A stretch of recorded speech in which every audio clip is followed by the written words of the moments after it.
Good morning. When my husband Bill and I purchased our 19th century townhouse in Savannah's historic district in early 1974, the entire property was a mess, inside and out. Our very first undertaking was transforming our barren courtyard into a secret garden. Now, after almost 50 years, it remains one of our favorite places in the world to spend time. Boasting verdant shrubs, two trickling fountains, a small goldfish pond, and a swing for our grands, our walled garden is shaded by twin majestic oaks on the outside and two iconic magnolias on the inside. We fantasize about these being our musical trees. Shortly after completing our outdoor sanctuary, I acquired a plaque inscribed with a verse that also became inscribed upon my heart. There is always music amongst the trees in the garden, but our hearts must be very quiet to hear it. During recent years, since Savannah has emerged into a major tourist destination, there have been times when my very thoughts have been drowned out by the din of trolleys, walking, Segway, and bicycle tours, quadricycles, and late-night partiers. Yet during this time of physical distancing, I have truly been able to hear the music amongst the trees in our garden, the chirping of birds, the chiming of church bells. At such times, not only do I hear music amongst the trees, but I sometimes wonder if I listen carefully enough, if I might also hear a whisper from God Himself. Perhaps I might even experience the warmth of our Lord's protective, loving embrace.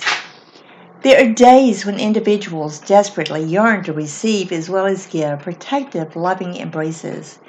Through this devotional, one enhanced by digital capabilities, I am hoping that you will receive the reassurance, comfort, and renewed insight that I experienced through a story about the Old Testament prophet Elijah and how God reached out to him during a time of isolation and despair in his life. In 1 Kings 19:12, we read about how Elijah's life, stamina, and faith were revived following an onslaught of tumultuous winds, earthquakes, and fires. Just when Elijah reached his wits' end, he heard a still small voice, one he recognized as the unmistakable voice of God the Father. In the midst of the life-changing days we are now trying to navigate the best way we can, we may not have an Elijah experience.